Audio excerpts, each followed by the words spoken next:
Hello, dear friends. Today in our studio, we have a guest whom I greatly respect, Igor Mikhailovich Danilov.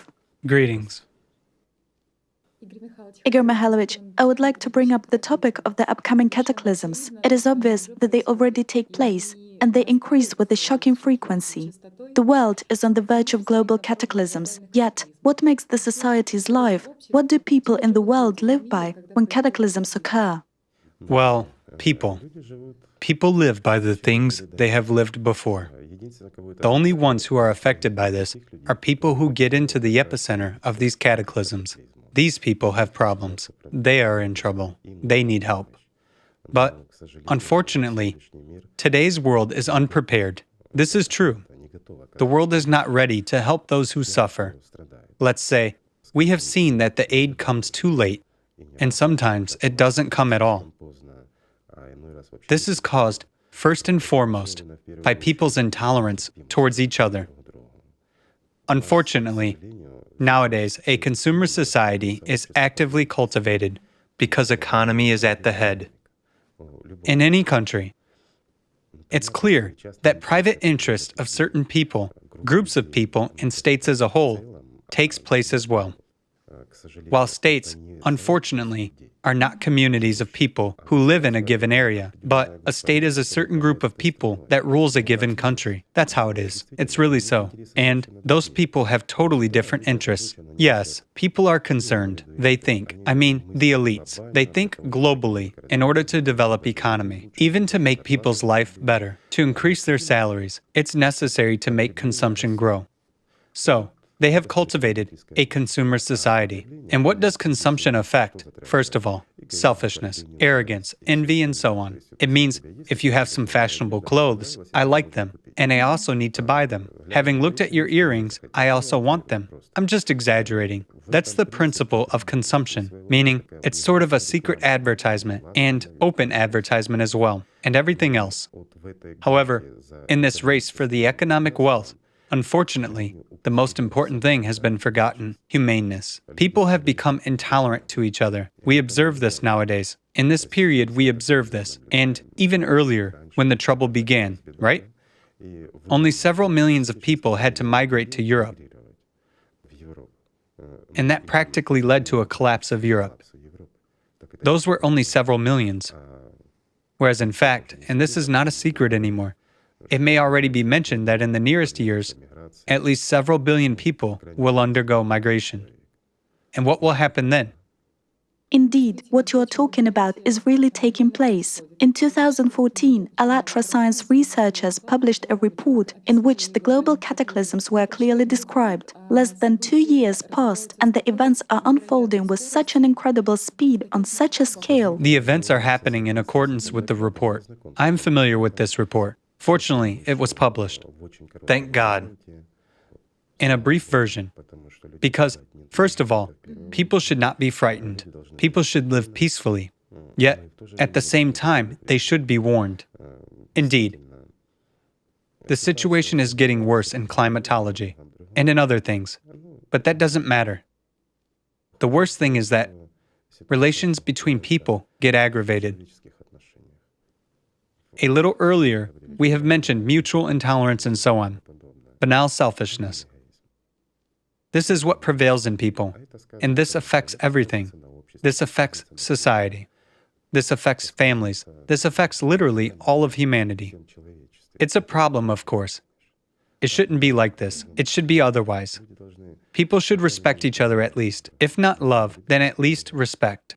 They should understand that another person has the same blood as them, regardless of nationality or anything else. He's also a human. And in fact, if people were able to realize this nowadays, they would be more humane. And there wouldn't be such problems as in Europe. However, here, not only Europeans are to blame. The blame is mutual of both immigrants and the host party. This is due to the fact that both parties are ill-mannered, just in a literal sense. They come to another culture with their habits, with their culture. They as if set themselves free and consider they can do anything they want. They come and think that everyone owes them. This is wrong too. If a person is accustomed to living by certain principles, he feels discomfort, even if there is a little interference. And what does discomfort cause? Indignation, right? Naturally, hatred is easily provoked in this case. We saw more than once. We observed what happened to those poor people who had endured a lot. But they also suffered because some of them behaved badly. Not everyone, I emphasize, but only some of them. They roughhoused, committed crimes, and did many other things. Such few people caused resentment among the local population. There were tough conflicts, and in fact, with quite severe consequences. This is wrong. This happens because the point of upbringing is missed. Literally. In our world, it is made fashionable to be rich, or at least pretend to be rich. It means you are worth something. However, it's not fashionable to be a human, just a simple, kind, good person. This omission is very serious. That is, it would be good if the vector has changed a little bit, but this depends on people themselves. It's not worth counting on elites, on states, or... What are states? States are people. Like we say, it's the elite. What is the elite? It's also people. Most of them are greatly disappointed people. Why? When they were striving to get the power, to become richer, they had plans, and it seemed to them, I'll become rich and everything will change. However, when they came there, nothing changed. Their problems didn't disappear, only headache added. Thus, they want to get much richer, much more bossy, and they fight for that all the time. They don't have peace. They are really unhappy people. Why? Because any person feels inside what is true and what is not, no matter what consciousness tells him about it, and how it postpones everything until later, saying that in the nearest future something will change, and everything will be fine. Inwardly, a person feels and understands that everything is a fairy tale, but again, he gives in to the tricks of his consciousness, for it is better to believe in an illusion, right? That's exactly how people act. They believe in an illusion. They act contrary to their conscience, contrary to honor and everything humane in themselves, in order to be as everybody, in order to be above and to rule everyone. That's also a trouble. So, it's not worth counting on those people who are just as unhappy as all the rest. I think a solution to this problem for people is that people should arrange everything for themselves. They should unite. There should be unity of all people. And people should demand from those very mass media. No advertising, no evil. After all, in our society, evil is being propagandized everywhere. Whatever we switch on, we see violence or something else, meaning buy and be afraid. Such a tendency. Perhaps we should change the rhetoric. Who is actually the consumer of these products? First of all, people, right? If we don't want to consume this product, and if everyone joins us, the market will dictate its own. They will have to give us the product we need, right? Right. Otherwise, no one will take it. So who is guilty? We are. So people are not able or just afraid to unite. What is this? Or they don't know how to do it, do they? A lot of people don't believe in this. They just don't believe. Many don't believe. Many are afraid. These are again imposed patterns. Again, we talk about the imposed patterns, and this is really so. These patterns are artificially imposed on people in order to make them consume more, think less about themselves as humans, but think more about themselves as consumers, right? So that they fight for survival, try to climb others' heads in order to be higher than others. That is such a standard of living. We understand that a human is dual, and we are approaching this topic a little. In a human, there is a material component and a spiritual component, as they say. The material component is mortal. It gets ill, it suffers, it envies.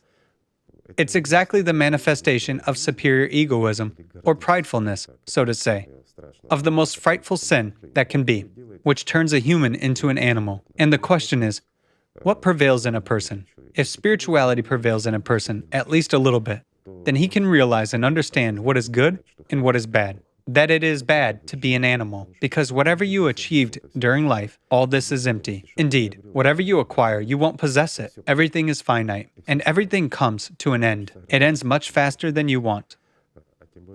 Moreover, In today's climatic situation, let's put it mildly, it's better for people to actually be people in order to offer each other a helping hand. Here, there is also another. I'm telling this to people who live by consciousness and are more subjected to earthly passions than to spiritual things. It's beneficial. It seems that this will not affect us, that disasters happen there. Today, they happen there, but tomorrow, they will be at your home. Will your neighbor help you? Of course he won't, if he is like you, right? So, what should you do? First of all, you should lend a hand of friendship to your neighbor. Look into each other's eyes. Just sit and look and think. Sometimes, even words are not needed to understand that we have the same blood, right? And then you will be sorry for the neighbor if he gets into trouble. And when you are ready to help your neighbor, this will mean the neighbor will be able to help you as well. If a trouble comes to your home, however, unless you are ready to help your neighbor, don't wait for his help. He's just like you. He lives in the same conditions, right? Right.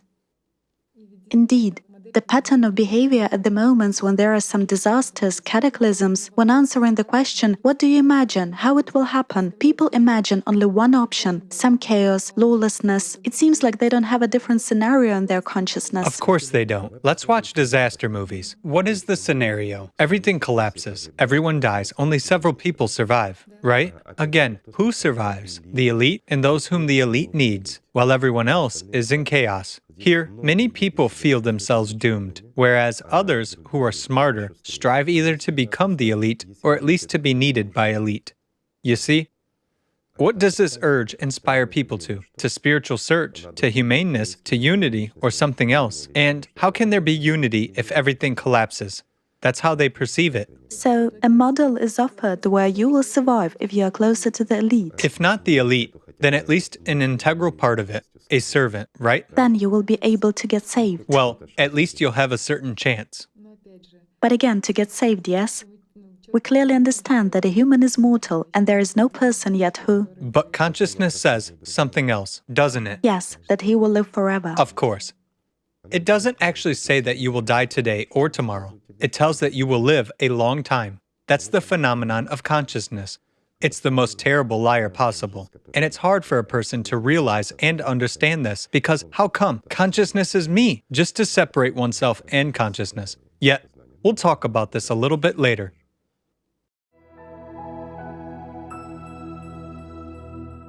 I'd like to talk on the topic of spirituality, that our society won't be able to survive today during the period of disasters without spiritual and moral foundations. What do people generally understand by such a concept as spirituality? In the majority, people understand that spirituality means to visit a temple. Moreover, you should do this publicly so that everyone sees you without fail and considers you a spiritual person. Well, depending on religion, to perform some kind of prayerful action there. This is what spirituality ends with. There is also another mandatory point. Everyone recalls that they are spiritual, that they are God's children, and that God owes them. When something happens to them, I'm not taking anything large and global, then all the more. His belly got sick. Lord, why? Because he ate something wrong. He should go to a doctor instead of bothering God's head with his sick belly. Isn't that so? And he should be more careful when choosing food. There is such a point. Will people be able to consolidate together in an area, not to mention the planet, region, or some continent, but can they consolidate just among themselves in commonplace relationships, simply in a family? Today, the trouble is not only in society, but even in family units. Let's look at the number of divorces. This is really a disaster. Moreover, we don't take our country, we take the world. This problem is everywhere. Why? Again, we come to the consumer society, the highest degree of human egoism, human pridefulness, and intolerance. For as long as people are dating and going to get married, they give way to one another. Hormones are burning in them, and so on. However, the fairy tale ends with the wedding. And then life begins. And here, precisely, problems arise. If a person isn't ready, let's say, to yield, to compromise, then conflicts surely begin, without fail. While conflicts are clashes, it's an emergence of hatred and intolerance to each other. And here, the points of responsibility arise.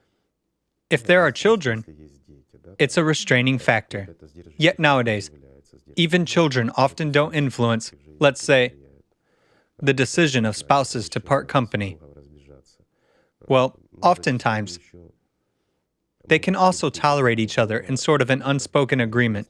Someone earns while someone cares for him.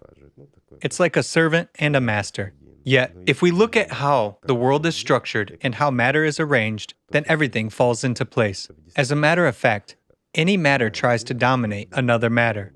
If we look at how animals live, that is, strong ones dictate to the weak, a weak one serves a strong, and he obeys.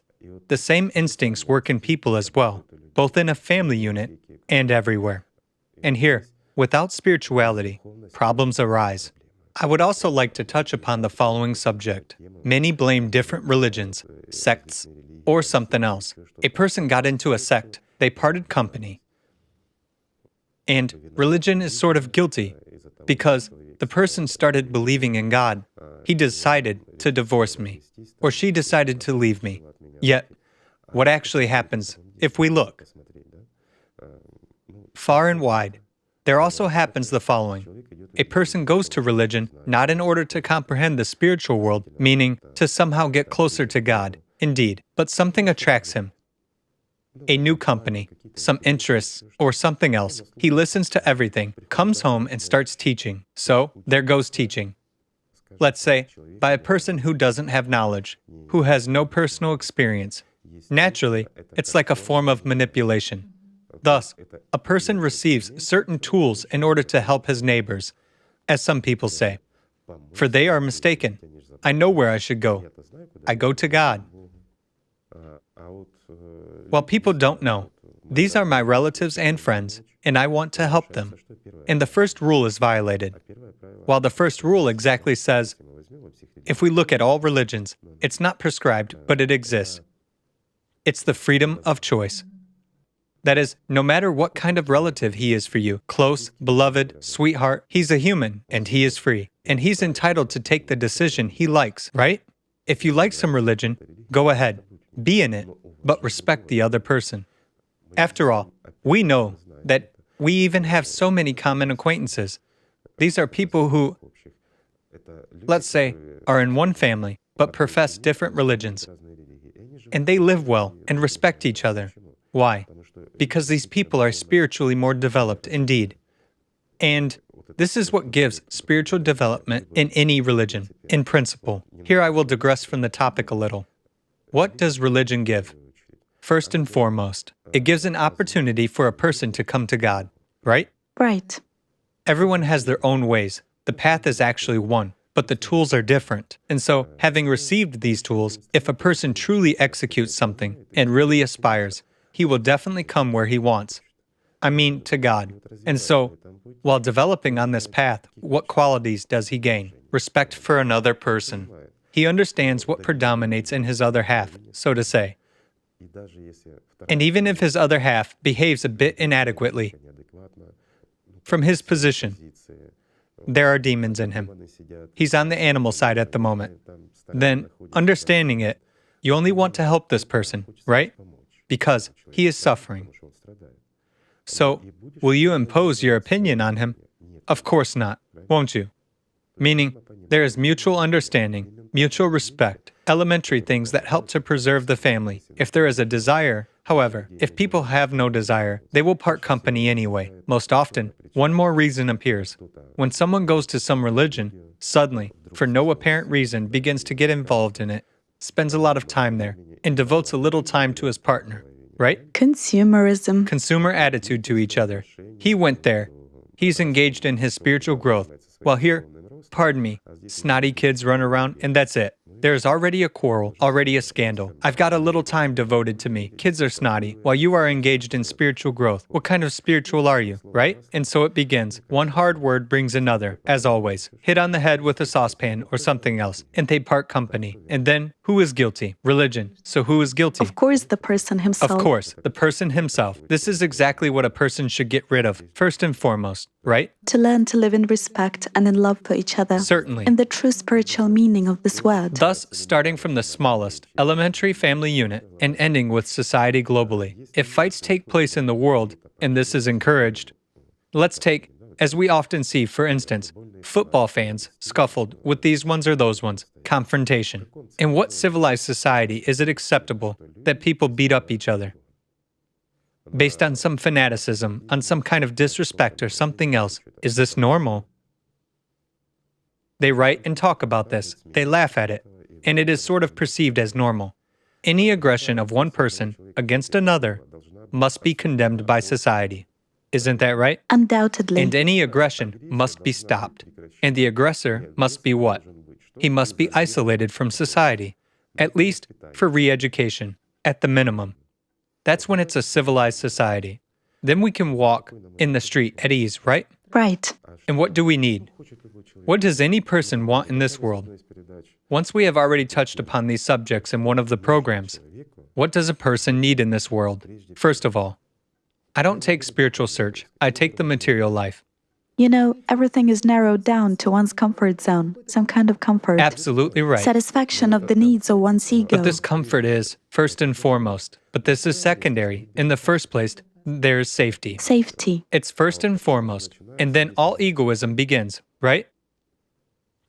Well, safety is again what? Mutual respect for each other. When a person doesn't rob another, right? That is intolerable in society. It's not encouraged by society. It is punished without fail. And not in such a way that one stole from the other and everyone laughed. A thief stole a stick from a thief, sort of. People don't trust each other. Distrust arises in oneself, first and foremost. What is the reason for distrust? Let's start with this, because you yourself don't trust anyone, isn't it so? It is. Right. And why do you not trust other people? Because you don't trust yourself, first of all.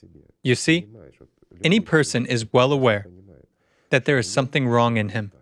If he ponders, begins to think, but when he faces the moments of self-awareness or self-knowledge, so to speak, and in fact, everyone passes it, regardless of religion. When a person is on the spiritual path, we've again returned to religion. When a person is on the spiritual path, in spiritual search, he certainly faces self-analysis and introspection. And no matter what it is called, whether it's mind, consciousness, intelligence, personality, okay? For us, the concept of personality is closer, meaning that which is separated, so to say, from the mind, but it is right near.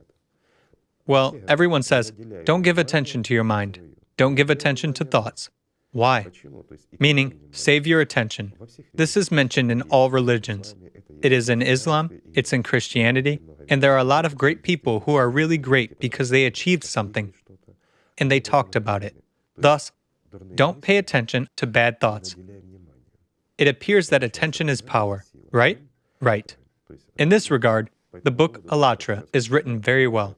This is not to advertise Alatra, but simply to explain. Why?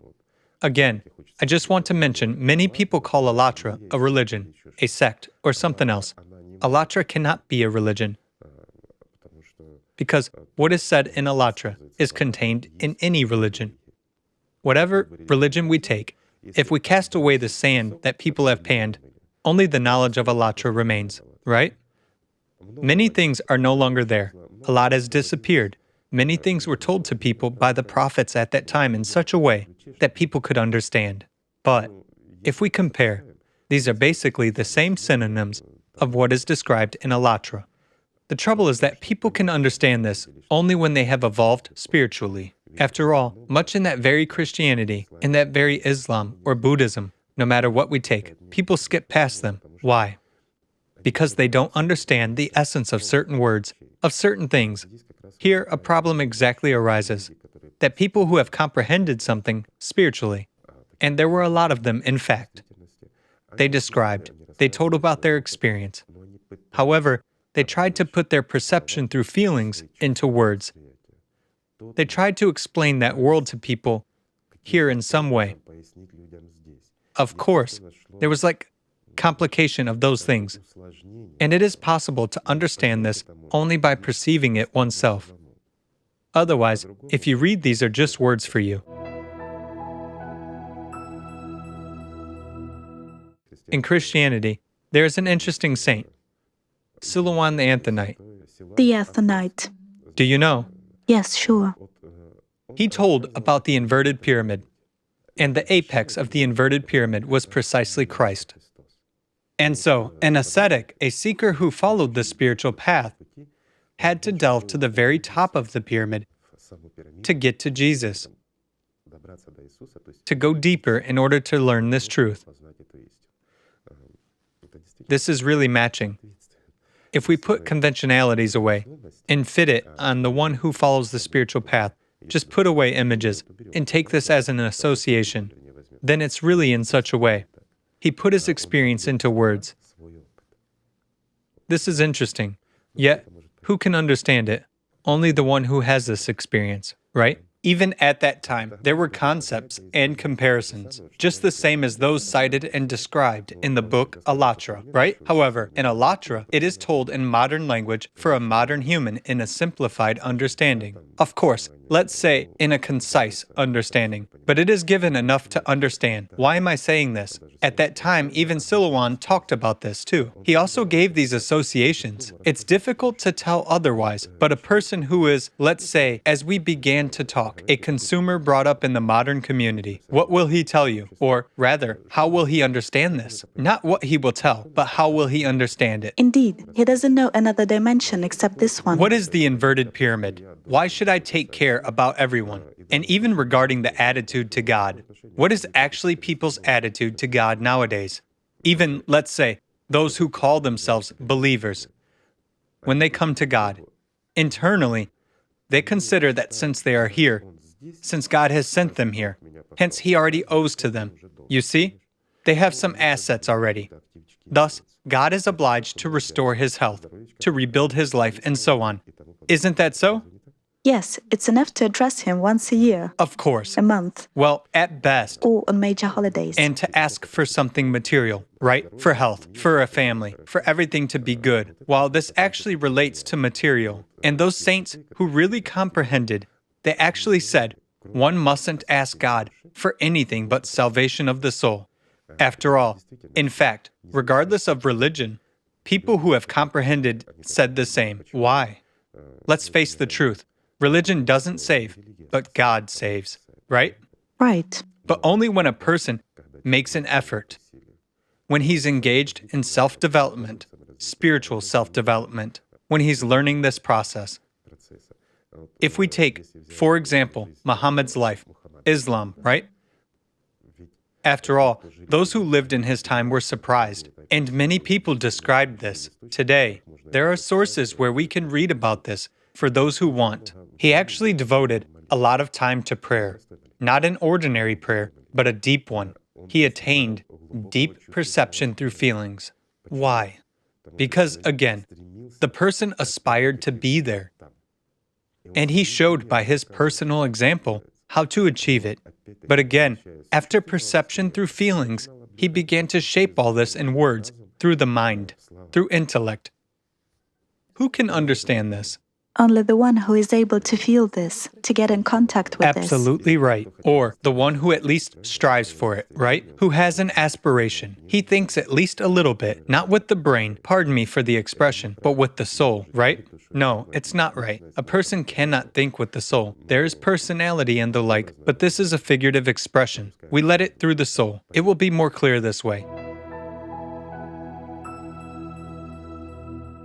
Since we have touched upon the topic of Silouan, here I believe it would be appropriate to mention the process of his spiritual formation. If you remember, he told, I know that you read, that's why I say so, if you remember. When he told about the earthquake that took place during the service, and the most striking what impressed him. After all, at that time, Silouan wasn't so spiritually strong yet. But he was surprised that during the earthquake, his brothers, when the building in which they stayed, let's say, was really shuddering, even stones were falling down as he describes. He got frightened, and he started thinking that it would be better to go out. But he saw the Father Superior next to him, who didn't change a bit, continuing his prayer, and brothers also stayed. As he claimed, only 6 people went out, being frightened. He stayed, realizing that when a person is in God, he has nothing to be afraid of. And that really gave him an impetus, an understanding. He described this not without reason. Why? Because he understood what it means to be in God, and what it means not to be afraid. When a person is in the state of, let's say, communication with the spiritual world or with God, whatever name is more suitable for you, he realizes that the body is mortal. It can die anyway. And he cherishes even this small, even a short period of communication with the spiritual world or with God. And he values this much more than material life. And this important, crucial moment which Silouan had experienced exactly made him the one whom he became later on. And from his later descriptions, if we touch upon them, it is interesting when he writes already about the fact that there should be no thoughts in prayer. Not only words, but there mustn't even be thoughts. You shouldn't cling to anything at all, even to good thoughts. As a matter of fact, a thought that comes during prayer, while prayer in this case was already a spiritual practice for him, not just a set of words that a person repeats as a mantra in a hope to get something, but it's already a process of communication with the spiritual world. And any thought that appears, even if it's good, it distracts, and it attracts attention. It's about investment of one's attention. It strengthens the position. Absolutely right. Whose position does it strengthen? That of consciousness. And thoughts really begin to attack a person, and he loses the prayer. And at the first stage of cognition of the spiritual world, it can be extremely difficult for people to return to this state of feelings, which they have gained. Subsequently, of course, when a person develops, he just doesn't allow distraction for any thoughts, pictures in the head, or anything else. And Silouan described this experience in a really interesting way. Regarding this experience through feelings, we again go back to Muhammad. Muhammad mentioned this. All religions talk exactly about perception of the spiritual world through feelings, about the value of this contact and its retention. And many people wonder how to retain this attention. And here again, a question arises. To retain. What does it mean to retain attention? How can a person retain attention on the spiritual world, this perception through feelings? There is actually a contradiction in these words themselves. And this means there is a contradiction and incomprehension of this process by a person. So, a person goes in circles. He tries and feels that this is something, but cannot comprehend. Why? Because he tries to comprehend with the mind, and it's impossible to comprehend it with the mind. We have mentioned practices, prayers that Muhammad performed, right? That several times a day and in the nighttime, as his contemporaries describe, a third of the night he devoted exactly to the prayer, exactly to these deepest states of feelings. Why? Because when comprehending these very subtleties of communication with the spiritual world, a person doesn't want to go away from there. Why? There is the real, there is life, there is the truth. When returning to this world, so to say, a person faces the realities of his consciousness. He doesn't face the realities of this world. He faces the realities of illusions, which his consciousness offers him. It's a more correct wording. After all, for better understanding, we can touch upon the experience of modern neurophysiologists, okay? And what will we come to? To an understanding that our mind plays evil tricks with us, what we call the mind, consciousness. For some reason, people totally rely on the brain in their life. Rather, unconsciousness. Consciousness. Let's say, brain has nothing to do with this. Brain is just a functional organ. Consciousness. Yes, consciousness. Right. And consciousness actually forms our personality. As psychologists say, doesn't it? That which we nurture in ourselves. And we nurture it on our own, by our choice. What do we choose? We actually have many examples in our life, even in childhood. But we emphasize and memorize some of them. We imitate somebody, and this way we develop. What is actually behind that? Let's just parse what consciousness is and what personality is. We have touched on an interesting subject, although much has been said and written on it. There is also Alatra. There are many other sources, and there were many saints who touched upon this subject. It is really interesting. Once I was impressed with the research of scientists, which claims that the brain tells us in advance what to do. Moreover, it says that we have taken this decision ourselves. So you understand that it's just a performance being shown. A performance. Plenty of roles will be played, so that you only... Consciousness plays a performance for you. And here you've noted, while many people unfortunately don't understand who you is, who they are, you see, it is oneself. For whom is the performance played? A person is always not just a spectator, but a participant, an integral part. Consciousness functions identically in all people. Someone has it more developed and stuffed with various knowledge, someone less, but the scenario, the pattern is the same. A human doesn't think with words. A human thinks with pictures and actions in the depth. Later, on the bigger scale, that switches to some words, images, and everything else. By and large, a person doesn't even choose words when he speaks. He tries to find some words. Anyone can ponder. How does he speak? What does he think about? Where does a thought appear from, and how does it come? It's the work of consciousness. It's experience and practice. It is sort of comprehension, the process of education, self-education, self-development, or development. Doesn't matter. It's an accumulated stock of certain knowledge. And I'm guided by it.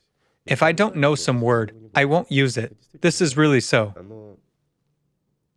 Yet, where do words come from? And how are they formed? The words which another person perceives, which we perceive. How in our consciousness? Consciousness plays a whole performance for us. It often happens that some situation which we experienced in childhood is continuously played for us, especially situations that affect us emotionally. A situation continues to irritate us, so to say, to amaze, or something else, to provoke emotions. And people often go back to the situations which have passed. Endlessly. Absolutely right. Endlessly, replaying, worrying. What happens and why? Now, we will switch a little bit, so to say. Let it be some metaphysics, okay? Whoever likes what.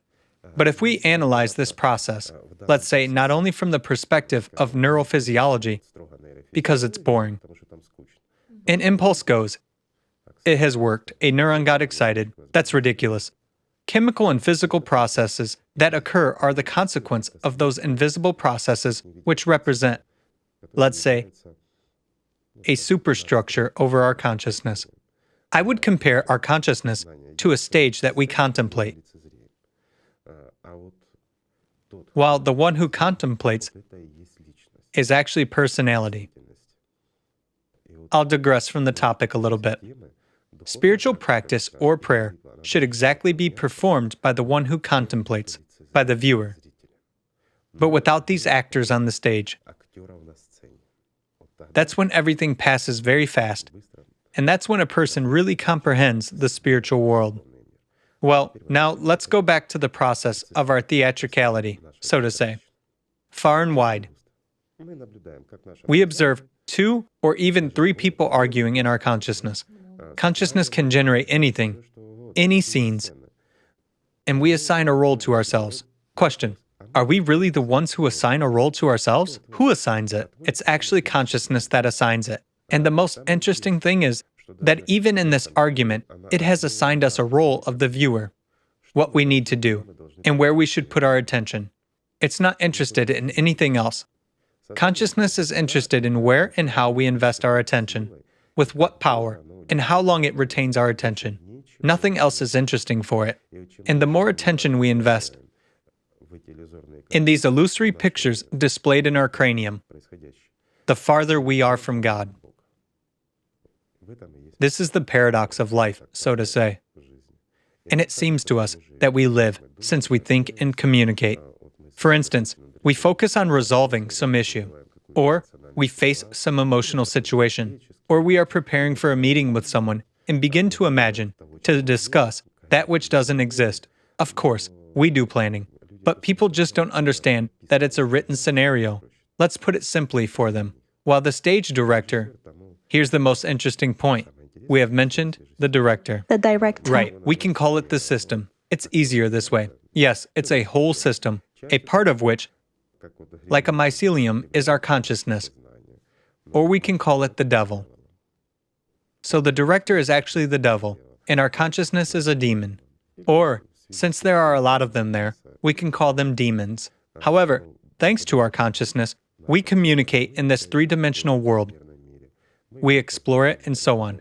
Thank God, now we can call things by their proper name. Why? Because physics has developed a little bit. People have become more literate. They understand perfectly well that even the three-dimensional world isn't an exception. So to say, many physicists, let's say, have already comprehended. They actually understand and realize that there can be a lot of such three-dimensional worlds like our universe, an infinite number of them. You see? And our universe is just one of small manifestations. There are very interesting works in this field. When inquisitive people, though by means of mind and self-analysis, self-study, perceive this at the level of feelings. Now, I'll digress from the topic a little. Why are major discoveries made by those who are able to feel? Yet, they feel something different. They don't go to God, but invest this perception through feelings, the power of their attention, in the material world. Naturally, everything turns out differently for them here, doesn't it? These are great scientists who see various tables of chemical elements in their dreams, who make great discoveries that later affect the development of entire humanity. However, this is also a scenario. Does it mean they're excellent students in the system? Yes, exactly. But in the spiritual? Absolutely right. It means that people waste their lives on turning into dust. This has been mentioned and is now being mentioned everywhere. There is nothing, let's say, new here. So, it turns out that our consciousness has planned everything for us in advance. And some people praise consciousness and consider it sort of a king. Yes, they think that consciousness is a king. Then it turns out that we are the slaves of this king, we as personality. The one who are we? In the meaning of who is, what is personality? Personality is exactly what may become, or rather, attain life eternal, which is described as well. Although many people are being sarcastic about that, meaning immortality, eternal life, they consider themselves atheists, not even understanding who inside of them makes them believe that they are atheists. It turns out that these are adherents as well, adherents of the religion of consciousness, or the religion of Satan. For instance, many people say that there are a lot of Satanists. Indeed, there are lots of them. Why? Because even those who consider themselves believers actually serve consciousness more. They even treat their religions not as spiritual tools, but in a consumerist manner. Again, we go back to the consumer society. It turns out that everything is mixed up and messed up in our world. And then, naturally, people start asking questions. How can I retain my attention on perception of the spiritual world through feelings? Well, yes, indeed. It's a paradox. It excludes itself. Why isn't it possible to comprehend the spiritual world through consciousness? Again, that very Silouan, we've said that one mustn't emit even a single thought in prayers. It's necessary to perceive through feelings. And here, the paradox, let's say, ceases to be a paradox as such. Why? Because the one who observes in our theater of life, in the inner theater, I mean our personality, it cannot think. It perceives, it lives. While thoughts are imprints that originate from consciousness, they are determined beforehand, in advance, and so on. And it's also interesting that even among people, when two people quarrel or argue about something, the outcome of their argument is predetermined. Both adherents of consciousness, Absolutely right. Both of them are adherents of consciousness. even if they silently take somebody's side. Moreover, it's interesting. I heard such a phrase, somebody took offense, abidelsia, at someone, or I'm offended, and it is said quite emotionally. Yet, few people know etymology, that the ending, sia, in Slavic languages means Oneself. oneself. Right. That is, one has offended oneself. If you took offense at someone, then you, first of all, offended yourself. And we can go back to a family unit again. Why do rows and divorces happen? Because one person took offense at the other. It turns out that he offended himself. He just thought up all this. He even didn't think up. He put his attention into those thoughts which were proposed by whom? By consciousness. Thus, his king, his consciousness, his majesty, actually told him that he needed to get offended or put the power of his attention into this situation, into the thoughts that someone thinks badly of him, speaks badly, and so on. And that's it. A person is sulky. He's emotionally angry already. Can he come to a spiritual understanding? Of course not. It's interesting regarding offended oneself. It's a very widespread pattern. Of course. And it is disguised with such a noble word as vulnerability. But this is pridefulness, isn't it? It is disguised with pridefulness, yes. Meaning, I'm perhaps a more moral person and I may judge someone. This is one of the forms of manipulation. Again, what is a relationship of two material bodies? Someone rules by strength, someone by weakness. There is no difference. Someone uses physical strength, while someone applies cunning. Right? Everyone. But this is manipulation again. This again makes a person believe or think in some way. For example, I've taken offense at you. I need to evoke a certain emotion in you. You should start feeling bad. A sense of guilt. Yes, you should feel guilty, and you should come and ask me to forgive you, and I will think about it. Maybe. You see? Whereas, by and large, if we remove these actors from the stage, then we have nothing to divide. Everything is simple. Ruled by consciousness. Surely. Because, again, consciousness predominates. So we again return to people who try to make themselves feel by means of the power of attention. This is impossible. The simplest way, as I've said, for instance, we mentioned Silouan so many times today, that these great sacraments, as they say, should be done not through the mind, but through feelings.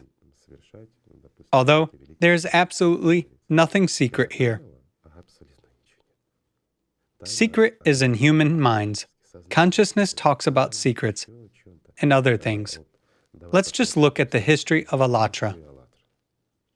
Everything is described absolutely openly. Everything's available. It even has nothing to do with any religions or anything else. Certain meditative practices are described. It is clearly told what meditation is. Meditation is the same autogenic training, ordinary autogenic training. It's the work through consciousness with one's body. Or rather, it's the work of consciousness on one's body. Nothing other than that. What you focus your attention on is what happens, is what you provoke. A hand gets warm, a chakran begins to work, or something else. As a matter of fact, what is this? It is investment of the power of attention. You concentrate, rejecting other thoughts. You ignore all other thoughts, but you keep this one. Therefore, one hand is warmer, the other is colder. And this happens physically, indeed. Some capillaries become narrower, other become wider. Well, this is elementary. But this way, a person learns at least to reject some thoughts, to focus the power of his attention properly, and he gains the first experience of who he is. He is the one who can control thoughts. I would rather say not to control. This is wrong. It's more correct to say he's the one who can choose certain thoughts, where to invest the power of his attention. Right? That's right. Then, a couple of spiritual practices are described. What is spiritual practice? Spiritual practice is sort of a silent prayer, right? Thus, both prayer and spiritual practice is a process, I would say, of perception of the spiritual world through feelings. It doesn't contradict any religion. It is absolutely open and accessible. What should you do? Just practice. Explore yourself. Rule number 1. What should you study? You should study your consciousness, how it works, how stereotypical it is. You should observe other people. It's just a process of observation, and it's better to write all this down. What happens during the process of observation? A person sees typical patterns. He sees how predictably it all happens both with him and with another person, depending on a situation. In one situation, one thing happens. In another situation, another thing happens. Right? Right. This is quite logical. The system's patterns are absolutely logical. It is actually very poor in its diversity. It treats people in the same situations absolutely stereotypically, regardless of people's nationality or place of residence. While studying and observing this process, a person begins to understand that he doesn't need these thoughts, but they still come. He's not a master of these thoughts, and consciousness doesn't serve him. It endeavors to exploit him. Thus, he gradually begins to understand that he isn't consciousness, and that's where the initial experience is acquired. Right? Liberation through observation of consciousness, study of the system, or as they say in Christianity, exposure of the devil. This is the initial experience. Then he begins to perceive other things, if there is a material world. Hence, there is the spiritual world. This is logical. It's even possible to understand and realize this by means of such tool as consciousness. Next, a person tries to evolve spiritually. At that, what is God? God is love. God isn't evil. Evil is this material world, while the spiritual world is endless, quiet, and blissful. It's difficult to describe it in words. But even when a person tries to feel it at least a little bit, he experiences an indescribable happiness which he can attain. And the more he practices, the more he learns, the happier he becomes. He doesn't become unsociable, as many people say. Look, here's a religious person. Boring, spiritual. Having a boring spiritual life. No, a person gains real freedom, the real one. I emphasize. And what is real freedom? It doesn't depend on the body. Where are your consciousness and your body? They are not yours anyway. We've already figured out that consciousness isn't yours. It's alien. Yes, you are responsible for its development, and you can develop it by investing the power of your attention in one or another field. But most often, it develops and exploits us. However, it develops us in its own direction, from a consumer perspective, so to say. It simply exploits us as personality. What is a body? A body is temporary clothing. It wears out, no matter what any of us would do. But again, let's take that very consciousness. For instance, if all people get together and apply every effort with their consciousness, will they be able to stop an earthquake? No. We started with cataclysms. Can people stop the future? That which is already happening and what will happen? They won't be able to. By no means. Definitely. Therefore, consciousness is limited. It is material and temporary. Everything goes to ruin. Everything wears out. And this planet, on which we are now, is merely a single instant. Generally speaking, I would say it's just a fleeting thought from the spiritual world's perspective. It's here, and it ceases to exist right away. Again, for us it seems big, when we measure it through consciousness. But if we look at it from the perspective of personality, this world becomes too transient, and time flows quickly, and all this fuss disappears because a person who is spiritually evolving gains freedom. Hence, this world ceases to be boring. I mean, this life isn't boring anymore. It becomes interesting, and in many aspects, it becomes fun, using such a slang word. Why? Because it's really funny to see how consciousness is bustling, trying to coax at least a little bit of attention out of personality. It's interesting, isn't it? Interesting. It is. No longer boring. In the previous program, you said it does everything in order to keep a candidate for an angel in its health. Naturally, this is its function, nothing more. Of course. You know, when you live with the spiritual world, you realize that everything that takes place is actually a mere change of scenery. Surely. I would also like to say that when you used to live within the system, there was a clear understanding that everything was complicated and some complex actions had to be taken and plenty of books had to be read and you had to surround yourself with spirituality. Well, the human world is very complicated. When a person lives by the mind, he lives in sufferings. He lives in fear. He lives in numerous problems. But when a person lives a spiritual life, let's say, in unity with the spiritual world, even when he resides here. Everything becomes cheerful, wonderful, and amusing, People as if and not frightful at all. not frightful at all, and people as if And here's the most interesting point. I'll go back to Silouan. Thank God he understood this. We again return to the same situation when he was in the church and saw spiritually evolved people who weren't afraid. Only their body would die, but they wouldn't. And here a paradox arises. Consciousness starts manipulating and saying that every person gains some life after death and the like. Well, all fairy tales end after death. When a person becomes, after. well, now we have touched upon the state of subpersonality.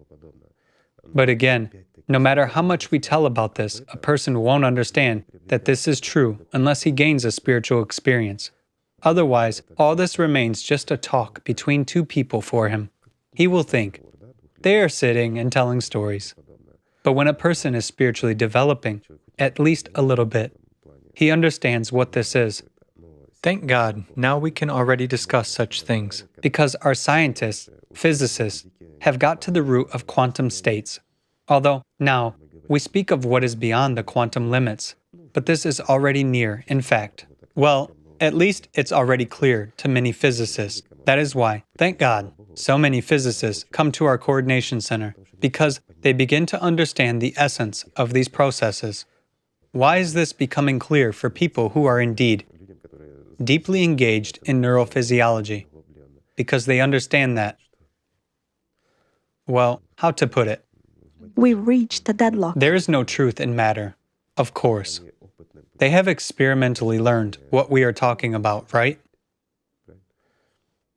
And Alatra has urged many people to this understanding owing to its simplicity.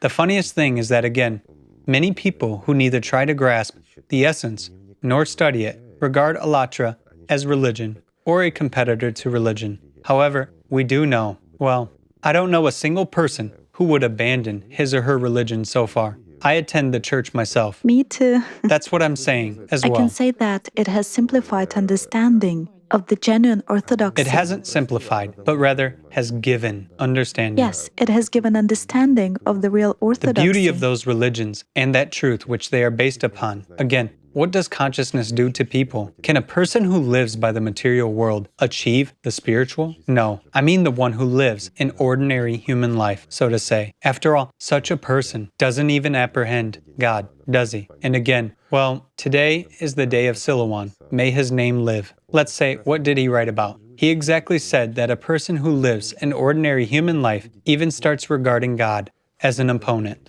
right up to hating him. You see? Why? Because consciousness always hates the spiritual world. It is always in opposition. And it says, all this is nonsense. They are sectarians. They are all stupid. Or, look at those priests. They are swindlers. They simply take money from people. Why so? Because consciousness has no understanding of the spiritual world. Consciousness is mortal. And a phenomenon arises here. If consciousness is mortal, this means I'll die. You see? So, it turns out that actors on the stage force you, the viewer, to live their life. Got it? If they die, hence the viewer will die too. Well, the movie will simply be over, but life will remain. This is interesting.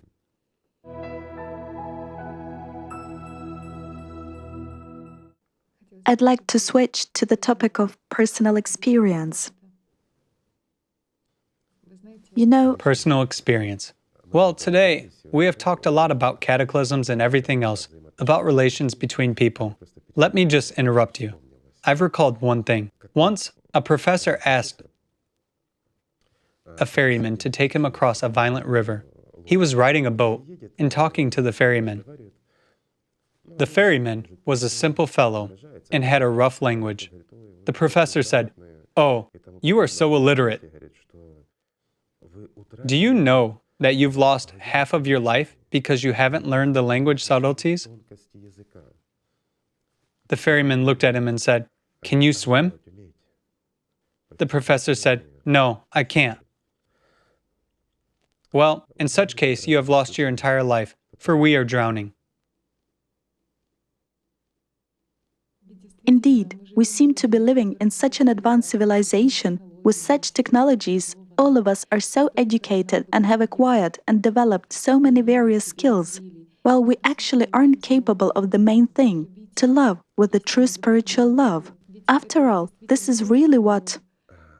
There's a subtlety here. There's true love, and there's love through consciousness. You see? Consciousness always copies. If we go deeper into physics, let's tease physicists a little bit. With our little septon. I mean, those who are not with us yet. Okay? There are reflections of the true light in distorting mirrors. So, what consciousness does is that it always creates distorted mirror images of the truth. Yeah. Why? Because it creates some love. It creates an illusion of respect. Yet what is this love based upon? On egoism and pride, of course.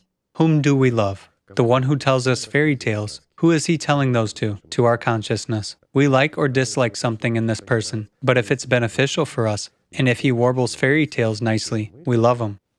Do we love? Or is it just pleasant and convenient for us? This flatters our pride. Comfort. Comfort, right. And what is real love? It has nothing to do with the material world, right? That's the point. If people had at least a slight contact with real love, as many say, with Jesus' love, according to Christianity, we would have no animosity. Nobody would spit at each other's back, and nobody would deceive anyone. This is really easy, in fact. Already on the spiritual path, there was such a pattern. You know, when you approach the spiritual world with the material brain, it's the pattern of not giving love to God, but... Not giving, but taking. Yes, and so... That's normal. To control, to intensify, not to vanish in this love and... It's a mistake of many people stepping on the spiritual path and coming to any religion. People come in order to get. They come to get salvation of their soul. They don't even know what the soul is. They don't have experience, but they are told, which is exploitation again. Believe, do like this, act this way, believe. And what about mind? Mind always opposes everything. How can I believe if I don't know? Thus, vanity begins. Some people start repeating it as mantra. If it is said believe, hence I should believe, otherwise there will be something bad. And again, what is cultivated? Fear. Fear, exactly. God-fearing. God-fearing. Can a God-fearing person come to God? Let's just say, if I'm afraid of an elephant, I won't go to it. Why? Because it's an elephant, and I'm afraid of it, right? For example, if I'm afraid of you, I won't go to your place, for I'm afraid of you. There is already a barrier between God and a person. Or, there is another point. You are a slave of God. You are a slave of the system, a slave of the devil, if you live by consciousness. Here, you are a slave. Who among the prophets ever said that you are God's slave? As a spiritual being, they didn't say that. Everyone says equal, brothers, sisters, right? Even in the spiritual approach, there is this point of slavery, that people as if need some instructions in order to... Surely. Yet, people don't need instructions. They need a responsible person.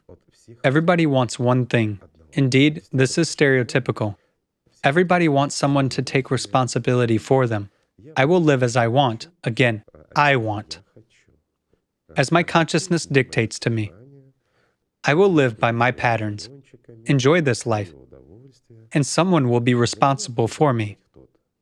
And this, unfortunately, gave rise to such a bad tool when some people exploit others on the basis of spirituality. Well, a simple example. Let's take Alatra again. It is rumored that some secret groups are opened here or there.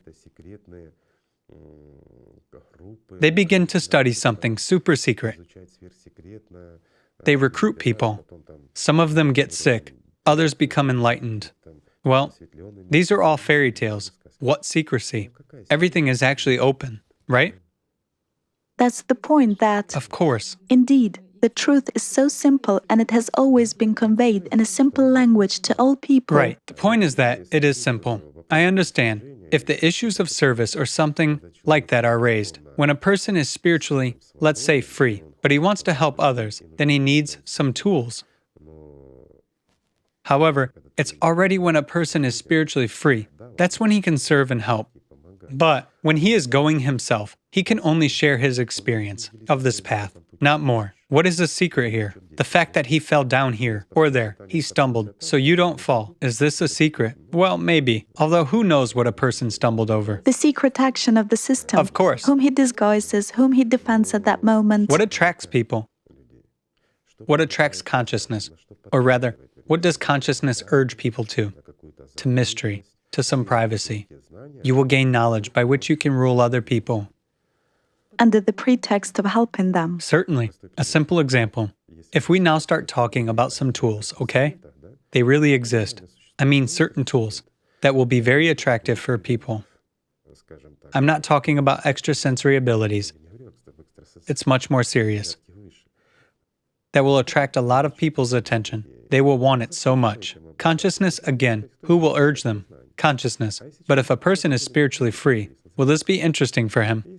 What for? If he doesn't have a need in service, he won't need these tools at all, because he is with God. He's already there. You see? Well, here, there is activation. And again, we go back to our Silouan, whom we have mentioned more than once today. That matter isn't interesting for a spiritually free person. That's true. Right? Right. Yes, and he called this spiritual egoism. As a matter of fact, not he called it, but it was said before him. It's one of the good manifestations of egoism. In this case, the egoism is spiritual. Again, everything is fractal, therefore spiritual egoism which... Not fractal, but mirror. Mirror. Surely. So it's in the system and in the spiritual world. There's indeed spiritual egoism. Spiritual egoism is when a person has really gained perception of the spiritual world through feelings, and he already lives by it. The material world disappears for him. It doesn't disappear. The person lives actively. Even, what are we talking about? He continues to live among people, to have the same lifestyle. Just there is an understanding of why one person behaves this way and the other in another way. If someone tries to offend him, the one who offends gets offended. Because how can one be offended? Well, what if a dog has barked at me? Why would I be offended at it? Even if it bit me, it's just a dog. It should bite. It's actually a dog, right? So there is an understanding of what rules people. There is a regret, of course. There is a pity that a person loses what he could have gained, meaning a person could have gained life, but he is content with temporary existence. However, as a matter of fact, the spiritual egoism sort of really gives an understanding, but on the other hand, it removes some kind of regret about this lost world. Yet, in human understanding, again, for a person who lives by the material, this is scary. How can I lose these values? Values of the material world. I mean, but do you actually possess them? What do you possess? Okay, let's possess this cup. Well, any day, my body will be destroyed. Yours, a bit later. It's just that you are younger. That's why I put it in this order, purely from a human point of view. Nobody knows. Well, let's just imagine. So, if this cup isn't broken, somebody will get it. Will we possess it? A simple example. Possess. Possess. While the system exactly emphasizes possession, meaning submission of somebody to itself. And that's what people live by. That's what is valued. If we gave birth to children, we must subdue them. We must rule them and live their lives. Again, live their lives. They are free personalities. We may help them, but we may not force them. Yet if we impose anything, then we influence, and we face what? Resistance. Resistance. Why? Because, by and large, the devil is one, or the system is one. He has many demons. They report everything to him. Or let's take the system. Everyone has their own consciousness, but it's an integrated, let's say it's a part of a single whole. So there is nothing special here. By the way, it would be good to expand on this topic a little bit. Unity in the spiritual sense and the system as a single organism. The fact that Again, a mirror reflection. There used to be such an expression. Few people remember it. Well, it doesn't matter. It says, imagine that you have broken a mirror, and the smallest, the tiniest piece which reflects the sun is our material world. This crooked reflection of the sun in a broken mirror is the material world. Then it says, and how many worlds are there? Well, there are as many worlds as there are little pieces into which you can break a mirror. This is interesting. There was a saint who also tried to explain things to people in such little examples. And there is another interesting point. When many people ask to describe the spiritual world, like, what should I feel, and so on, well, first of all, who is asking this? It is consciousness asking, which will never perceive this. Because a person who understands that he's just a viewer in this theater of absurdity would never ask such a question. He strives to learn this himself and puts an effort at least to this little light and a slight warmth inside, and he's gradually moving in that direction. Okay, let's go back to the parable. So there is an interesting parable about how to talk about the spiritual world with words. A man who desires to receive answers about the spiritual world comes to a sage and says, I know that you are a sage. They talk a lot about you. Tell me what the spiritual world is. The sage says, why would I tell you about this? Learn it yourself. It's a simple and interesting way, and it is noble. I want to know first, the man says. The sage replies, fine. He gets up and says, leaving. Wait, a certain time passes, and he comes back with a huge basket of bricks. He says, here are the bricks for you. By means of them, tell me what the air is. Once you succeed, come and I will explain to you. So, this is so A striking difference. subtle. Yes, but I like this answer. I enjoyed it. The only thing I don't like about this experiment is that it's not easy to carry a basket of bricks with you. In order to explain what it is. What the spiritual world is. To the one who is just curious, because the one who wants to learn just goes ahead, and nothing hinders him. By the way, there is a point which is very important for me. You know, it's like with the mind, I always understood that God is inside. And so I really understood this just with the mind until once We don't understand with the mind, we feel. we heard, we knew. We didn't hear and didn't know. All these are just words, but every person feels and realizes that he has a connection with the spiritual world. And this happens from a person's birth. Why? Starting from the 8th day, a person already becomes a human, because there is a part of the spiritual world in him, and he feels this connection. Even, let's say, the most inveterate skeptic, the most devout atheist, feels this anyway.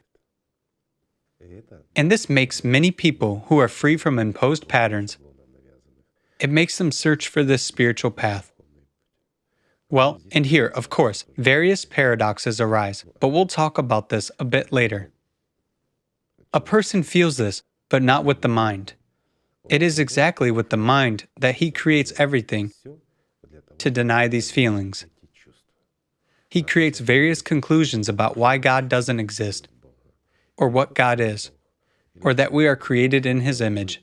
And here, we suggest that once life has appeared, aliens came and taught us something, and that we decided that they were God, because we were primitive people, right? So, in the image and likeness, this means we were created by aliens. This satisfies consciousness. Mind came and created mind. But regarding the fact that there is something different, that which created all matter and which is life itself, after all, if we remove what is called the Holy Spirit or God's manifestation, everything will disappear. You see? Thanks to this light inside of a septon, its mirrors reflect and create an illusion. They actually reflect the inner light. They create matter. If we take a look at what matter really is, matter is an illusion. But the denser this illusion is, the more material it becomes. And matter perceives matter as matter. Just note, even a dream. Let's take a simple thing, the work of the mind. In a dream, we feel everything is real. There is no difference for us between here and there. In rare cases, we realize that it's a dream, right? But apart from that, it's all real. Again, from the position of an observer or a viewer, we see this theater of actions. For us, solid is solid, material is material. We smell and taste things. For us, life passes absolutely realistically. The same illusion is here. How is it different? Well, I would say it differs in its duration. And it also differs radically by the fact that in this illusion, we have an opportunity to gain life. I wish every person at least tried, let's say, to observe himself. Just conducted an experiment, a mental experiment, and observed his consciousness, what it tells him against his desire, and how. Many people say, I have the will. Yet, just observe whether you actually have a will, human, and everything will fall into place. If every person devoted a little bit of time, at least 10 minutes a day, just out of an interest, with a pencil in his hand, can he stop a thought that has come to him? Can he control it? Can he think about one or another thing, or change the course of events, the events in his head? And can he eventually give an honest answer to himself? Who are you? And why are you here?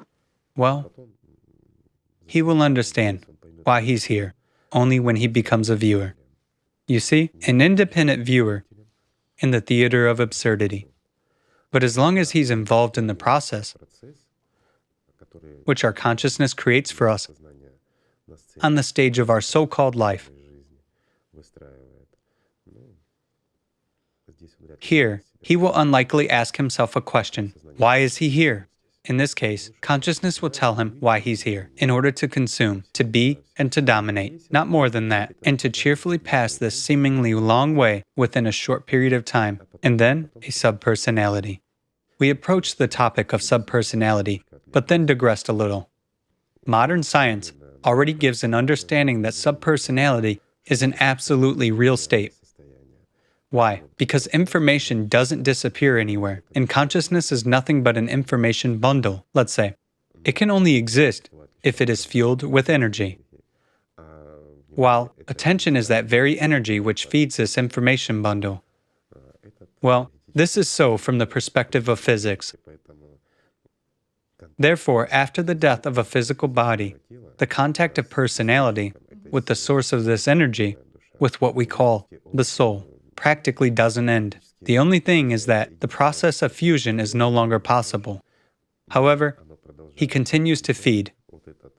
This viewer continues to finance the actors who continue to show him the movie. And the person, having no body, having neither eyesight nor hearing, preserves everything he has. In order to understand what the state of subpersonality is, elementary practices would be suitable. You close your eyes, cover your ears, and forget about the body a little, while everything else remains. Emotions, desires, greed, egoism, and all the rest, as well as self-love, of course, and this is for many years. So everything is absolutely the same as happening here. Practically nothing changes for a person. That is why, when this after-death experience is described, the only issue arising relates to burning and everything. That's why there is hell there and things like that. Because, again, there are ordinary physical laws. I think, with God's help, in the nearest future, if everything is fine, science keeps developing, and the world goes on. I mean, generally speaking, if humanity is lucky, they will achieve such a level in the development of physics and science that this will be understandable and clear as elementary things, which science is today dealing with.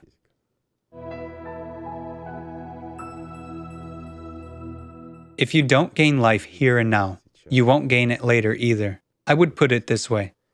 Therefore, perception of that world through feelings becomes natural when a person passes through this process of fusion. He just lives by that world. It is beautiful, interesting, and he really becomes a viewer already. But the one who understands that, yes, he paid 5 cents and he's watching this movie, but today he is watching it, while tomorrow there will be no movie. Meaning, this theatrical performance anymore. He is free. He's not attached to it. This is interesting. Well, something like that. Actually, I don't like to talk on the topic of subpersonalities and things like that. Because again, people's septonics, people's consciousness, starts using all this as a tool to enslave them even more. To scare. No, not to scare, but to enslave. What I mean is that it starts telling you, see, they are talking about some subpersonalities. This is not true. And with its so-called persuasions, beliefs, stories, and thoughts, which a person sort of controls, it pushes people as personalities farther and farther away from the spiritual world. Thus, it turns out that when we bring up such topics, we don't encourage and don't help people to gain a spiritual understanding, but we help consciousness to push people away, to alienate them from the spiritual world even more. That is, we strengthen consciousness's position in people. Yet, on the other hand, let's say for those who consider themselves atheists, for them it's good.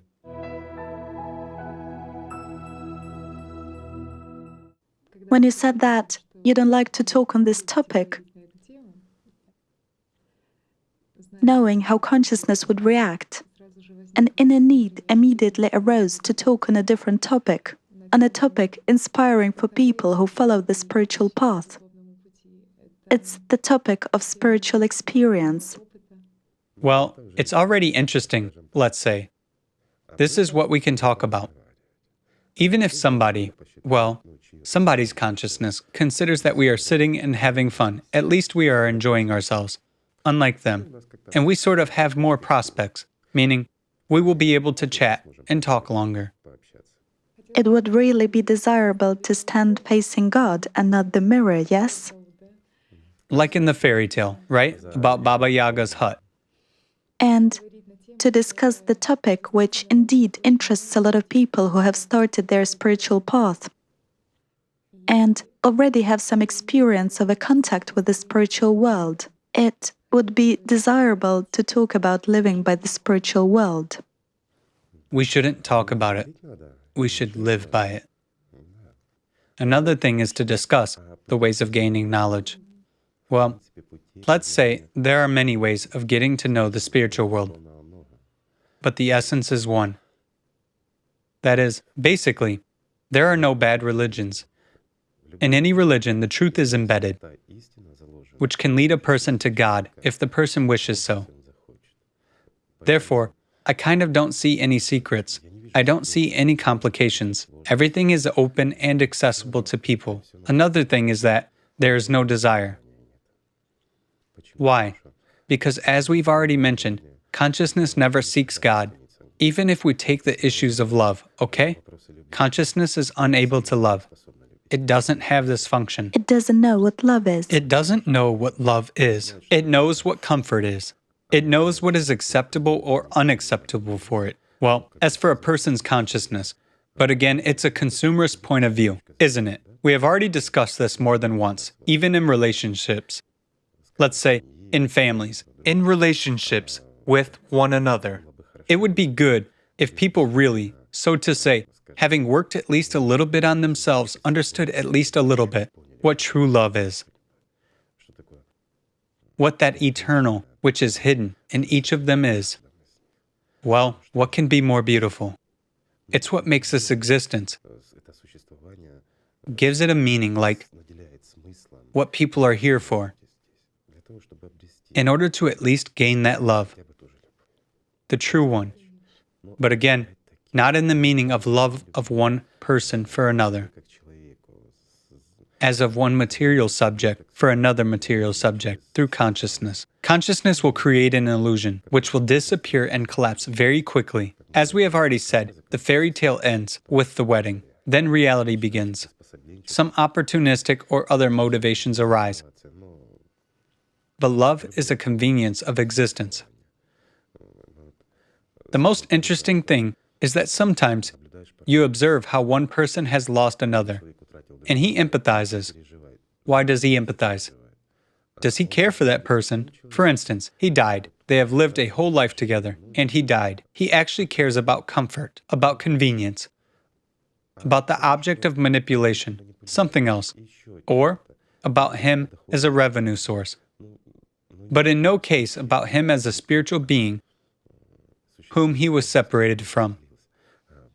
After all, if people are spiritually mature, again, we are returning to this, then such a problem as the death of a physical body will never separate them.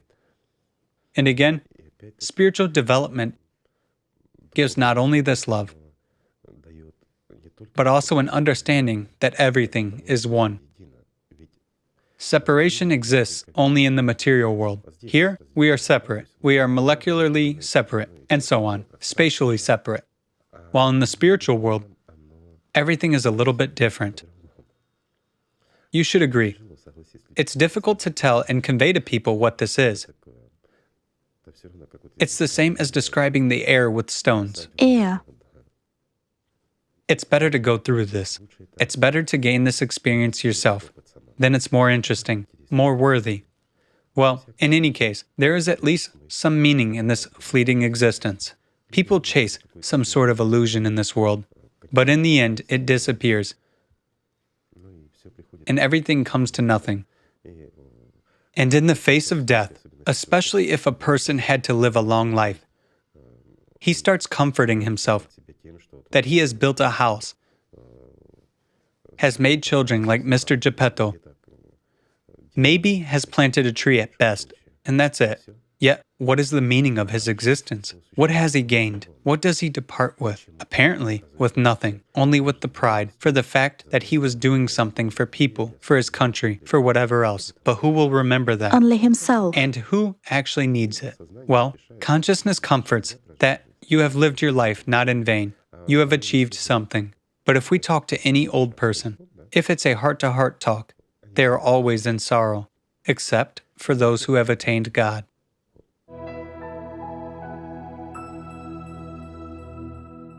By the way, here we came to the topic of the feeling of joy. After all, each of us has experienced this feeling of infinite joy. Joy may be different. There may be joy from consciousness, from acquisition of something, but it is fleeting. That's why the joy of unity with the spiritual world through feelings does not run out. It doesn't cease and doesn't bore. It cannot be boring. The point is that it is always there, and every instant is new. It's an affinity of new sensations and perceptions through feelings. So to say, it's a vibrant life. It is filled with life. A life filled with life. You cannot call it otherwise. While in the material world, there is a transitory illusion.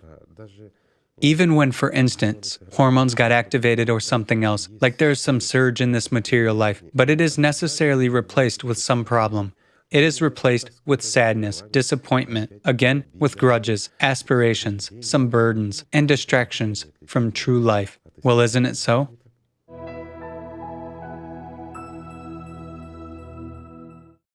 A person who's in God's love always feels joy. When I succeeded to feel this joy, there was an understanding that, as if I hadn't let myself feel this before, meaning there had been some absolutely ephemeral boundaries and distractions. Consciousness always sets boundaries. It always doesn't let a person there. Why? Because this differs strikingly. A person who has really felt at least once what God or the spiritual world is. This is impossible to forget, impossible to compare to anything. Why? Because it is real. It is here and now. And this now isn't stretched in time, meaning it's just there because it is there and because it is true. It is there. It is so various. I would say not various, but multifarious. That even eternity isn't enough to live through all this multifariousness. But this multifariousness is always filled with happiness. And also, there is such an interesting point that, indeed, being in the spiritual world is never monotonous. That when you come in contact with the spiritual world, you understand that in the spiritual, not a single instant is repeated, that every contact is totally new. And to be honest, there are moments when consciousness flies in and says, "So what? Is this really so simple? Is there really no need to generate warmth anywhere or strengthen anything? Or you just need to Just to be. in these states?" These are not states. This is life. You need just to be, just to live. And note, even the slightest, the quietest appeal of personality to that world immediately connects with it. And it instantly gives a full range of indescribable feelings of that world. But the most interesting thing is that no matter how much and how loud a person yells in this world, from the mind, so to say, from his consciousness, that he wants to get to know the world of God or seeks Him, except for some molecular shaking of the air, he will cause nothing. Right? So even the quietest appeal. Of course. And here, people often make mistakes.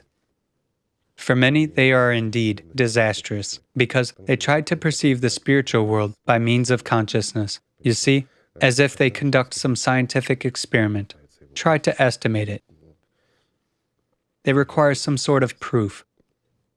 We have already talked about it more than once, that they can see the proof in a mirror. The point is different. The point is that consciousness always drives personality into a deadlock. It attempts to corner him and cause a storm of emotions in order to attract personality's attention to its stage scene on the theatrical stage. What does it do this for? In order to actually distract a person from learning that truth, because a striking difference occurs. An enormous gap forms between that world and this world, over which you just don't want to go back. This is simply unreal.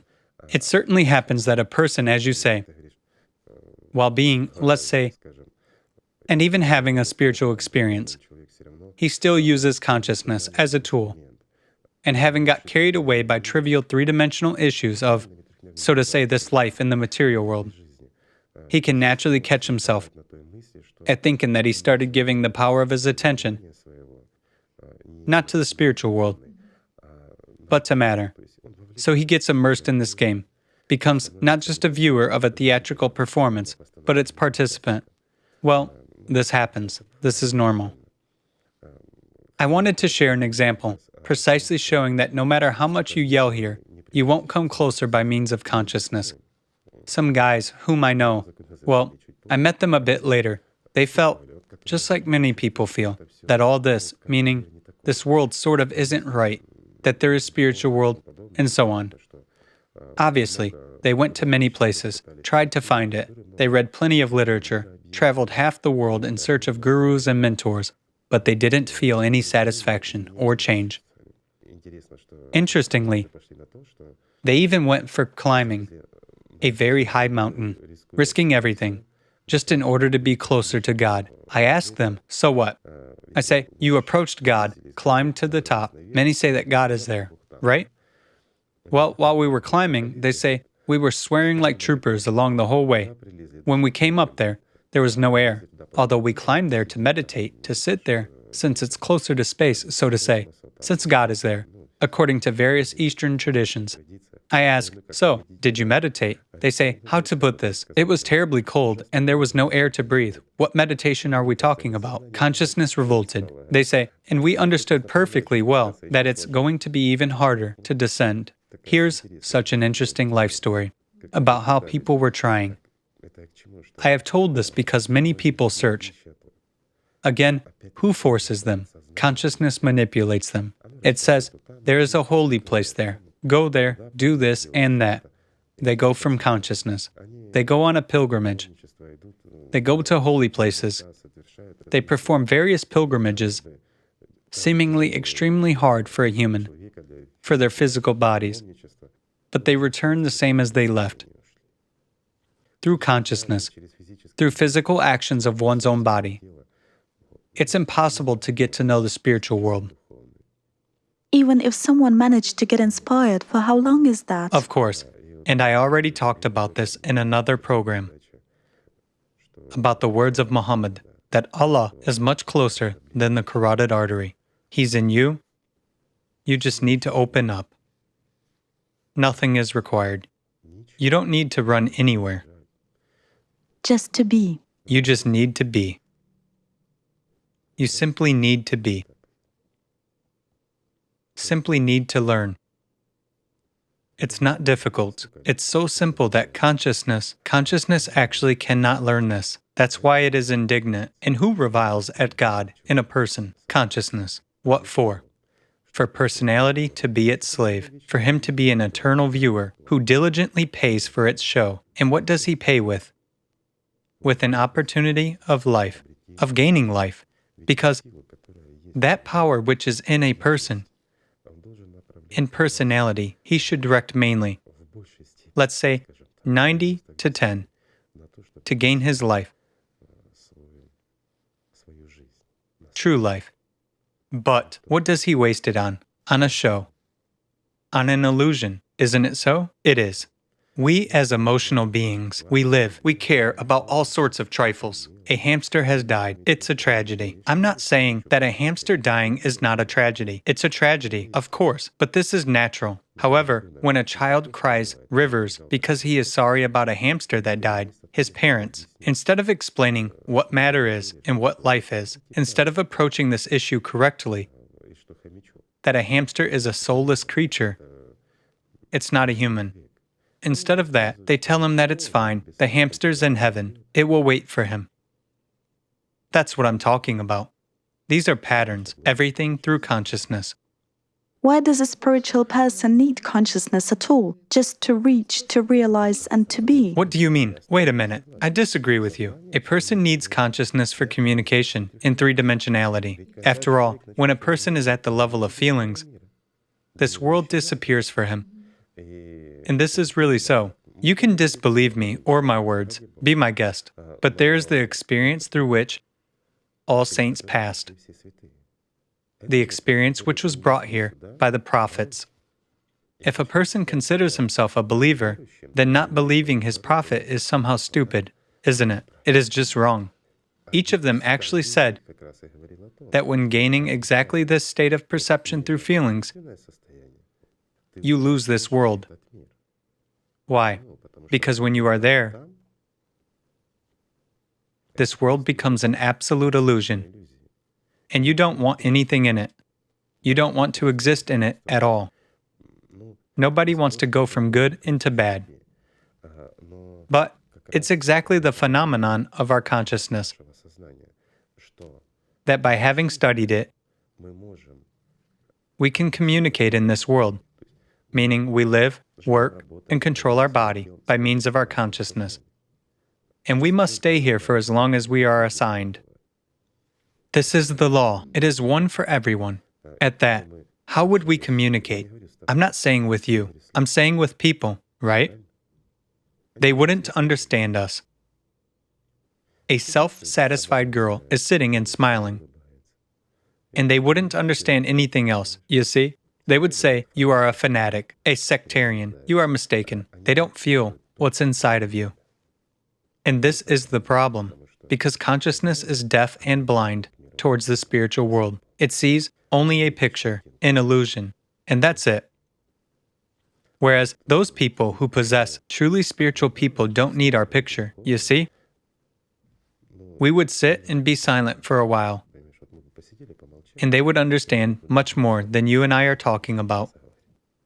These communications are not needed, as it turns out. Of course, because speaking human language, the spiritual world may be explained as a unified field, where everything is united. After all, there are no problems with feeling each other, right? Right. That is, I'm not saying emotion. Emotion is here, while there are feelings. All these feelings are interconnected. That's why there is such multifariousness of the spiritual world, while in this world, everything is separated. Here, all people are a mystery for each other. From this originates psychology and other diverse sciences. We try to understand each other. We study all sorts of various techniques of influence, the so-called NLP, or something else, in order to endow our words with more power, right? While in the spiritual world, this isn't needed. It is there, and it is endless. And there, everything is simple. Whereas here, everything is exactly the opposite. Absolutely everything is complicated, and everything is extremely divided. Divide and rule. Although, on the other hand, as we have already mentioned, it is divided only for the viewer, while actors are all united among themselves. That's exactly the paradox.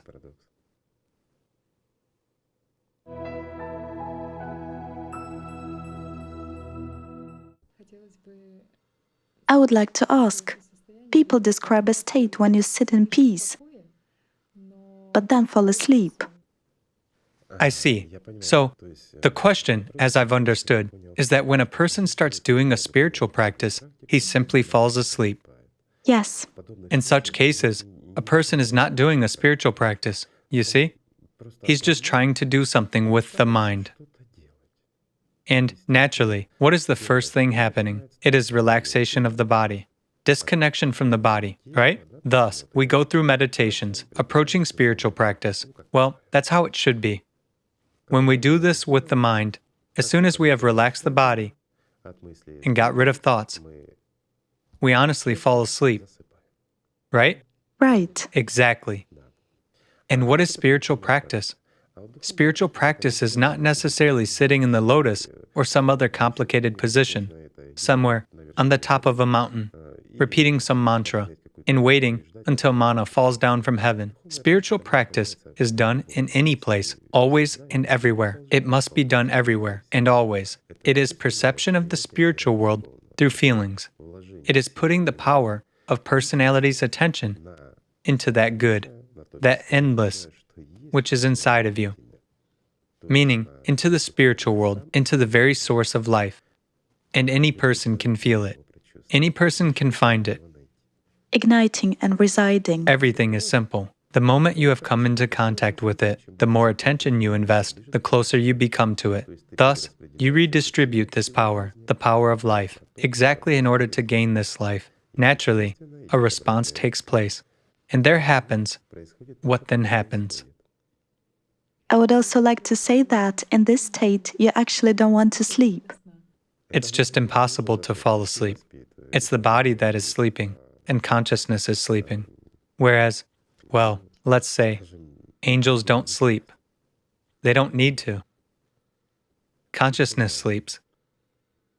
And it must sleep, right? Because what happens? Why does sleep occur? A disconnection takes place. I explained this in one of the programs. This is normal, natural, and necessary. While in the spiritual world, there is no notion of sleep, because there are no bodies and no problems. This function is just not needed. When a person falls asleep, does this mean he simply was with consciousness? Certainly, he's trying to perform spiritual practice by means of his consciousness. This is a paradox. It's impossible to come closer to the spiritual world with consciousness. It's unrealistic. It's the same as if we, pardon me for such an expression, take a demon and squeeze him into heaven. Just how? You see, it's impossible. It's possible to squeeze a saint into hell, but that would be just an excursion, nothing more. And even those cauldrons are nothing, just something similar to a sauna.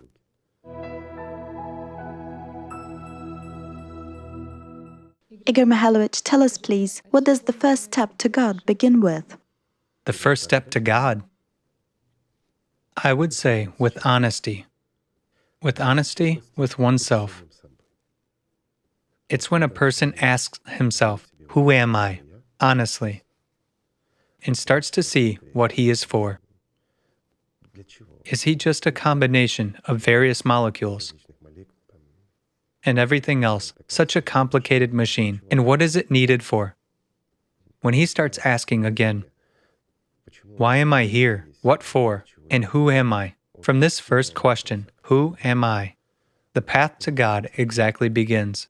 Or, on the contrary, in the opposite direction, depending on which answer he chooses for himself and who controls him at that time. Responsibility. It would also be good to reveal the topic of responsibility. Having realized and understood who I am, Responsibility may be different. If we take responsibility for ourselves, for our life, this is not a reason for the way to God, you see? Responsibility is, again, more a material thing. It is closer to consciousness. How is it? Responsibility of personality for what? For consciousness, or responsibility that is in consciousness for the spiritual world? The spiritual being, as we have said, when a person gains an understanding of the reality of God's world, he has a contact. He lives by that world. He loses values here, but he retains responsibility for his relatives and close people. Why have we returned to the topic of family again? Why wouldn't a person provoke a divorce or something else? He wouldn't offend anyone in his family. On the contrary, he would adjust to them and help, and he would bring nothing but good and positive into the family. If he brings quarrels, conflicts, it's already from the mind. He has decided for himself that he is spiritual, but he doesn't live by the spiritual world. And here, conflicts begin. You see? I understand this kind of responsibility, but the responsibility for oneself? A question arises, whose responsibility? Of the viewer or the actors on the stage? True responsibility is gained only when a person gains an understanding, at least an understanding that the spiritual world is real. You see? When he gains the first experience, that's when responsibility arises in him, a true spiritual responsibility. Responsibility, at least, for his own self. Let's put it this way. However, there is another option. There is another responsibility. When a person has not simply understood, but he gains an excessive feeling of responsibility for other people, and he can help others, then it's already service. Well, this is certainly a very valuable quality, but it's already another stage. Not many people are actually endowed with such an enhanced responsibility. Sort of, if you have saved yourself, help others. Yet, in our case, there is more often a responsibility from the mind. We haven't saved ourselves, but we teach and tell others, you got up with the wrong foot, you didn't do push-ups right, well, or something else.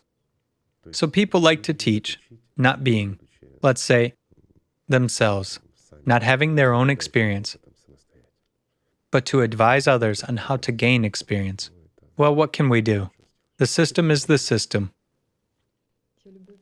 spiritual love is a giving love.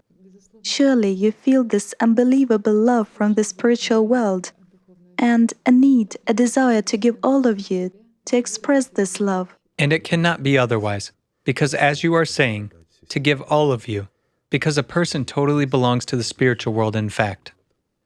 But here comes an understanding that not simply to give, but also to even force your body to serve the spiritual world here, and to force your consciousness exactly to obey you, and to do what the spiritual world needs. No, not people, not some organizations or whatever else, but the spiritual world. That is, there is a process of defending the spiritual world in this material world, and sort of increasing of chances for other people to get to know that world. But this is already the process of service. Well, not everyone is endowed with this, unfortunately. Even those who follow the spiritual path and learn. Most often, trivial spiritual egoism works. And a person simply, after all, he feels good. But this is also very important. This cannot be judged. Why? Because the value of this world disappears. And for a person who has gained spiritual experience, this world sort of becomes secondary. Whereas some people, on the contrary, also gain the highest understanding of responsibility, spiritual responsibility, not only for their near and dear ones, but for other people as well. because they understand that spiritually we are all one. It's one world, and people are in delusion from their consciousness. Demons whisper, as it is said, right? So, they try to help them learn, understand this world. Well, something like this. This is service.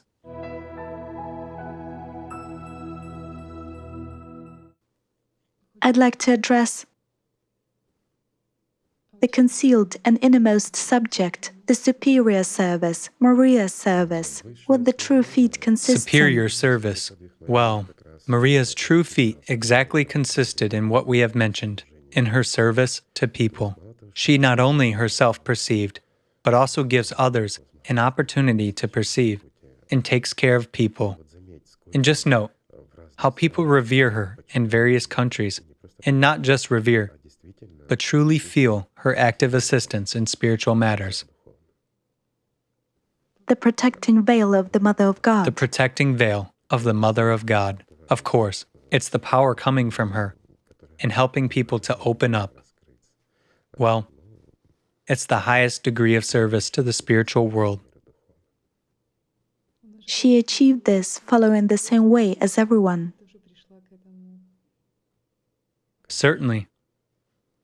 However, not everyone can do as she did. Although, let's say, nothing prevents any person from knowing what she got to know and unfolding in such a way. Well, Maria is Maria.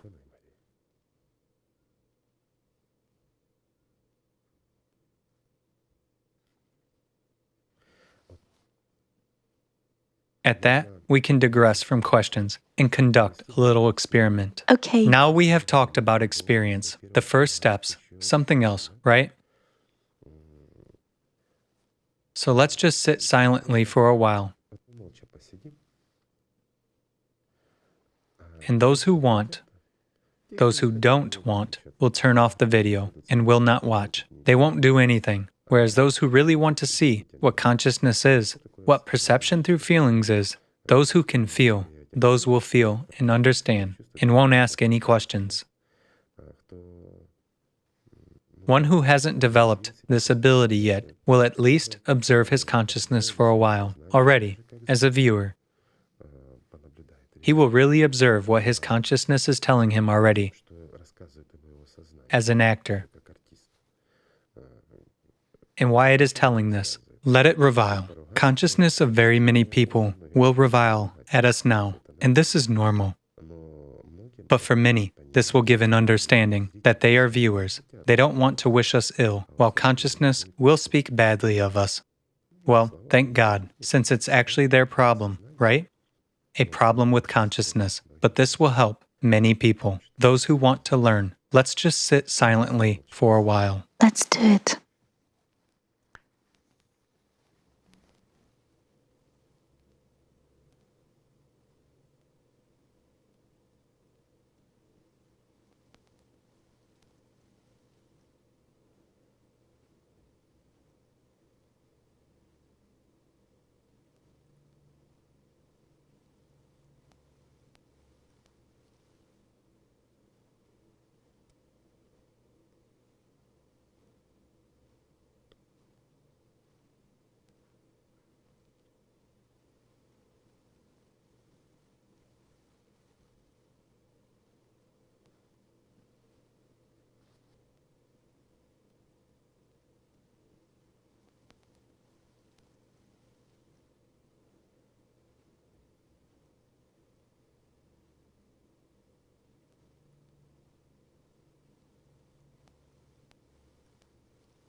An interesting experiment. A really funny one. They will say they have nothing to talk about, so they decided to be silent and record such a video. Just kidding. Of course, consciousness wasn't talking about us in such a peaceful way. And it's interesting that people are like open books when you can read. Everything is stereotypical. And do you know what the most interesting thing is? That it feels really joyful for those who have felt it. And there is absolutely no pity for the consciousness of those people who were even very tough to us. I guess they will express their attitude, some of them. But the main point is that it's for the benefit. Thank you very much, Igor Mikhailovich. Not at all. Don't thank me. I'm just a human. Right? Wish you all the best.